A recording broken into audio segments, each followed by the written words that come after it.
आज के इस वीडियो में हम धारा तथा नाव संबंधी क्वेश्चन के बारे में बात करेंगे और इसको डिटेल में समझाने के लिए मैं यहाँ पर आपको कैसे समझाता हूँ देखना।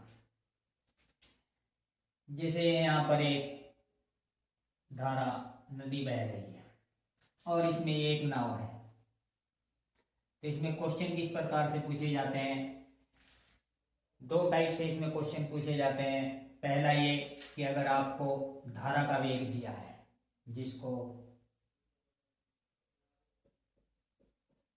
धारा का वेग या चाल, धारा का वेग दिया है, मान लिया आपको 1 किलोमीटर प्रति घंटा, और शांत जल में इसका अगर पानी रुका हुआ हो, शांत जल में इस नाव का, जिसको बोट कहते हैं, नाव का वेग दिया है शांत जल में, शांत जल यानी पानी ठहरा हुआ है, शांत जल में नाव का वेग है 20 किलोमीटर प्रति घंटा। तो यहां से धारा का वेग दिया है और शांत जल में नाव का वेग दिया है, तो क्वेश्चन ये पूछेगा कि धारा की दिशा में नाव का वेग और या धारा की विपरीत दिशाओं में नाव का वेग क्या होगा। तो धारा की दिशा में जब नाव का वेग निकालेंगे तो इन दोनों को ऐड कर देंगे। धारा की दिशा में नाव का वेग अनुप्रवाह कहते हैं जिसको, और इंग्लिश में कहते हैं डाउन स्ट्रीम। धारा की दिशा में अनुप्रवाह को डाउन स्ट्रीम कहते हैं, और धारा की विपरीत दिशा में होता है उधर प्रवाह, जिसको कहते हैं अप स्ट्रीम। तो धारा की दिशा में क्या होगा, ये दोनों को ऐड करना है, सिर्फ a + b किलोमीटर प्रति घंटा हो जाएगा धारा की दिशा में भी। और धारा की विपरीत दिशा में क्या होगा, नाव का वेग धारा की विपरीत दिशा में हो जाएगा, इन दोनों को माइनस करना है, a - b किलोमीटर प्रति घंटा। और सेकंड टाइप क्वेश्चन यहाँ से ये बनता है, अगर आपको दिया हो कि सेकंड टाइप क्वेश्चन में क्या दिया होगा, सिर्फ नाव या किसी आदमी का वेग दिया होगा धारा की दिशा में और धारा की विपरीत दिशा में। यहाँ पर धारा का भी वेग दिया था और शांत जल में नाव का वेग भी दिया था, नाव हो या चाहे कोई आदमी हो, दोनों का वेग दिया गया था यहाँ पर।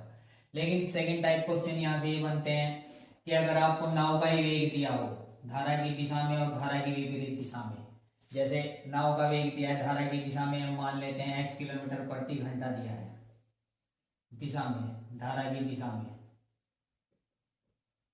और धारा की विपरीत दिशा में दिया है y किलोमीटर प्रति घंटा। y की वैल्यू कुछ भी हो सकती है, x y की पॉजिटिव में।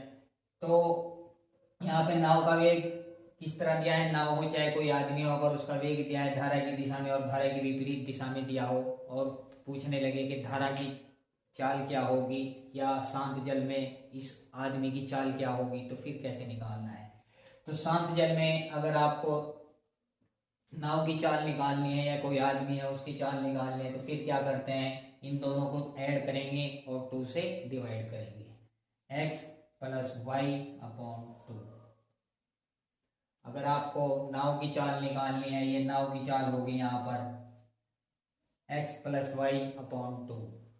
और अगर पूछे कि धारा की चाल क्या होगी, ये शांत जल में होगी, शांत जल में, फिर ये होगी शांत जल में नाव का वेग होगा x + y/2।